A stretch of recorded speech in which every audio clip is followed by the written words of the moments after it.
no ka parliament wa bedo interfered with. Matiana ni kakisewacho ni nadier ni Rowere ema keto government tesre. Civil society ema keto government tesre. Media, jofuambo ema keto government tesre. Jomanie mbui kata influencers ema. Koro ineno ka onge official opposition mawango. Lakini kata kamano ineno ka ng'anyo, jonjore osedonje ng'anyo seche moko. Iyudo ka Rowere mar nyoro there was a very genuine protest ma nie CBD ka. Tineno ka kweth moro makian no wokune. Ma kedo naneno ka Ramogi no menyo kendo jofuambo maber. Ineno ka is very organized. Oteri gi kamoro to mahuta oketni kendo they are being accompanied a CBD. Gidwa counter demonstration, peaceful demonstration. Koro ineno yore ma jo siasa madwa kelo tulo e pachoka mabe gi sponsor different segment mar peaceful protest. Koro ananeno ni peaceful protest is a right. Marowere nyaka wadhi mbele gi peaceful protest. Lakini wa make sure no nge distraction of property matimore. Nyaka wa make sure ni we remain as peaceful as possible. To make sure ni be wa push government manyaka create space for a dialogue as well. To ingeni dialogue ni gimomiyo Rowere tamre dialogue ni. Ok ningi tamre tam. Ase wacho ni historia ma dialogue. En historia mineno ka jo siasa are taking over. Historia ma dialogue ineno ka obedo end up ni is a political issue. Na se criticize nikech na wacho ni kati bed ni jatend piny kane no obedo supported gi jatend Azimio gi ma ben enogai Raila Odinga ni mondo gi sign IBC law, but at the end of the day gima Rowere nyaka nento ng'ama nie position ma select committee ni be Rawera achiel kata ariyo kata dek are they in this position ma select committee. IBC commissioners Rowere nitie as commissioners ma IBC nikech ineno ka election en mana election mabedoga nafas mar Rowere onge IBC commission.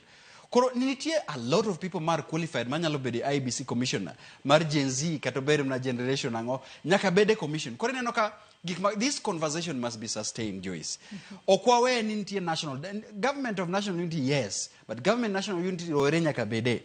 Kato bede mna there is commissioners ma IBC Rowere nyaka bede. Kato bede mna there is parliament election nyaka bede warango ka Rowere. Koro ena conversation manyaka wa sustain until 2022. Rowere dhi bedo kanyo nade kato bedo ni gisewacho ni gin tribeless, gin faceless, to gende gin fearless. Gidhi bedo kanyo nade. No se luongi ero no wach ni bobed ka ichako twak mano mara Jimmy achiel prabich no dogo be ni manyo Rowere prabich. Kato bedo ni wacho ni kaluwore kod historia ni dialogue en gino ma okosebed kidwara inye pachoka kaluwore kod outcome mosega bedo kaluwore ni jo siasa ema thothne yuto to japiny ma kawaida to donga ere kaka inyalo nywak gi kanyo kose gi tim nango kaluwore ni obedo ni giwacho ni wan koro waonge jatendwa.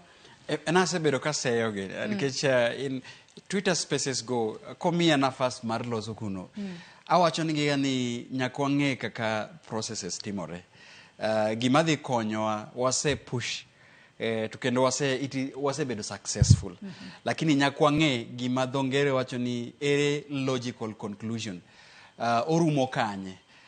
Nikech ineno ka kata wabed ni watayo yore mek ng'anyo kawa onge representative moa oro madhi at work to still wadhi lose nikech decision mabedo dhi bedo kacha en decision madhi bedo mabind kendo dhi wacho ni dongine no kaka jatend piny no osewacho ni asetemo yore duto asedhi X gionge kuno invite kie dialogue gionge kuno matiene ni nitie narrative mabedo build ni decision madhi bedo made koro en decision madhi bedo made whether you like it or not nikech waseluongo to tamore koro aneno any spaces madhi asengiso gin it's time mondo rang ni to why engage nadi.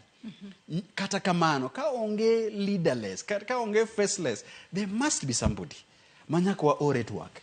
There must be people manyaka wa ore to work. Kata kamano ko invite your political parties in these spaces kata mana joma moderate spaces gi nyaka gibed gi tayo wechewa. Ineno ka jo ng'anyo moko ntie kata jo KMPDU gisebede ng'anyo ntie ng'ama loso ngi ntie spokesperson. Ineno ka jo taxi gisebede ng'anyo gidhi bede ng'anyo kata mana kawuono kata mana maybe the other time ntie ng'ama loso ngi.